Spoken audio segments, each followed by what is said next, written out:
Stéphane, un jeune Ivoirien, rencontre Fatoumata sur Facebook. Incroyable mais vrai. Cette histoire s'est déroulée entre le 11 mars jusqu'à ce vendredi 2 septembre 2022. Selon les témoins, c'est une jeune fille du nom de Fatoumata Bangora qui aurait vu un monsieur du nom de Stéphane sur les réseaux sociaux, plus précisément Facebook. Ils se sont aimés et cela aurait abouti à un mariage. Peu de temps après, le monsieur a voyagé avec la femme sans informer sa belle-famille, c'est-à-dire les parents de la fille. Et depuis ce jour-là, jusqu'à ce que les parents de Fatim apprennent son décès le lundi 29 août dernier, ils n'avaient plus de ses nouvelles. Mais avant de continuer cette vidéo, abonnez-vous à notre page YouTube et activez la cloche de notification pour ne rien manquer de nos prochaines vidéos. Kadiatou, la cousine de la défunte, est d'abord revenue sur la manière dont le mariage a eu lieu. Fatoumata Bangora, c'est ma petite sœur. C'est une cousine à moi. Elle était là. On a grandi ensemble ici. Elle a vu un homme sur les réseaux sociaux. Elle parlait souvent avec les gars. Elle m'a parlé de lui parce qu'elle ne cachait rien. Elle m'a toujours dit, j'ai vu un homme sur les réseaux sociaux. Il m'a demandé en mariage. Je lui ai demandé, c'est quel gars ça? Elle m'a dit, un Ivoirien. Donc, il communiquait chaque fois avec Fatima Bangora. À un moment donné, le monsieur s'est déplacé. Il est venu dans notre famille pour demander la main de Fatim. Il était là en Guinée. Mais je ne connais pas là où il était logé. Ça ne fait pas une année. Maintenant, quand il est venu dans notre famille, on lui a demandé si réellement il aimait Fatim. Il a dit oui. La famille a dit maintenant que le monsieur est chrétien, qu'on ne peut pas lui donner Fatim en mariage. Un vendredi, il a changé de religion. Il s'appelait Stéphane, mais on l'appelle aussi Fan. Il a changé de nom. Le mariage a eu lieu le 11 mars dernier. Tout le quartier était informé. Quand le mariage est fini, il a pris notre sœur. Ils sont partis faire du break. Après une semaine, les parents ont décidé d'envoyer les ustensiles de Fatim, comme c'est dans notre coutume. Quand on l'a appelé, le monsieur a pris le téléphone. Vous nous dérangez. Ma femme et moi, arrêtez ça. Il a crié sur nous. Mais avec tout ça, son oncle est parti là-bas pour prendre Fatim pour qu'il aille signer l'ambassade de Côte d'Ivoire. Quand ils sont partis là-bas, la fille faisait comme si elle était malade. Elle fait des grimaces. Ses parents ont voulu revenir avec elle pour qu'elle se soigne, mais le monsieur n'a pas accepté de laisser Fatim.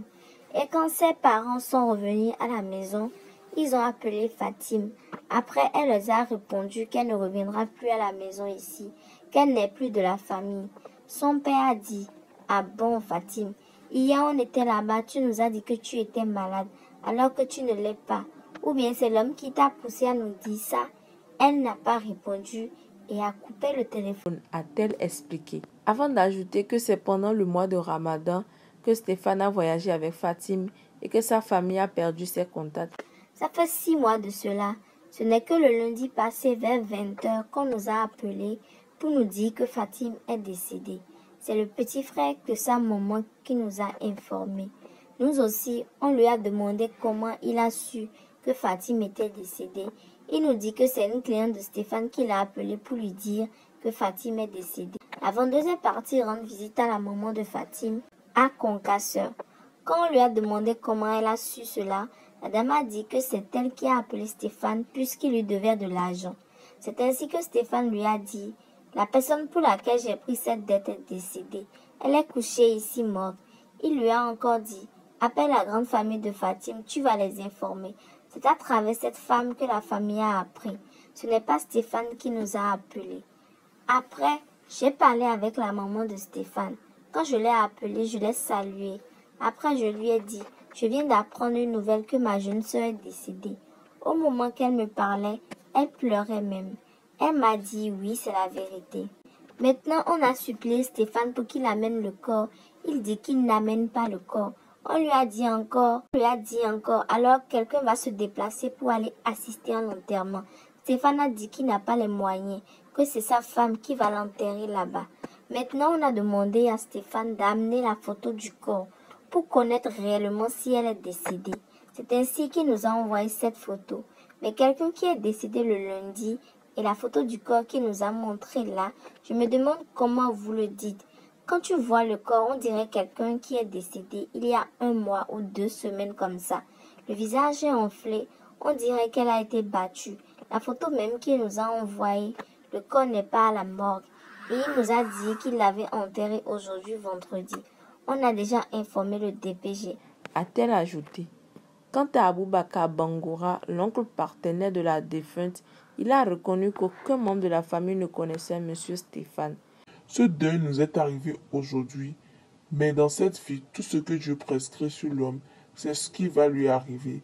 Fatouma Bangoura a grandi avec moi. Son papa est décédé il y a longtemps. Nous sommes les jeunes frères de son papa, mais Fatim n'avait pas de problème. Elle n'avait jamais manqué de respect aux aînés.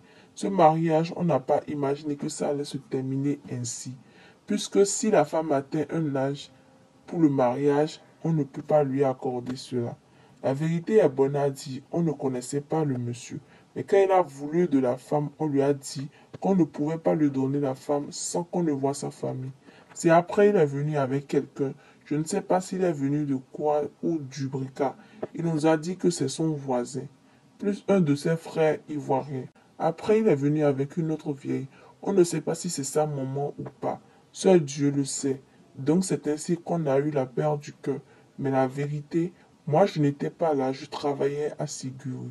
C'est après le mariage, les gens sont partis chez lui à Dubrika, A-t-il indiqué. Aujourd'hui, l'oncle de Fatim Bangoura estime même que cette histoire n'est pas claire. Pour lui, il y a un problème de maraboutage dans cette affaire et que leur fille aurait été sacrifiée. Selon les membres de cette famille, la DPJ est déjà informée de l'affaire. Cependant, ils disent que malgré leur demande, Stéphane aurait décidé d'enterrer leur fille ce vendredi 2 septembre en République de Côte d'Ivoire. Aujourd'hui, ils demandent aux autorités guinéennes de leur venir en aide afin de mettre la main sur le monsieur.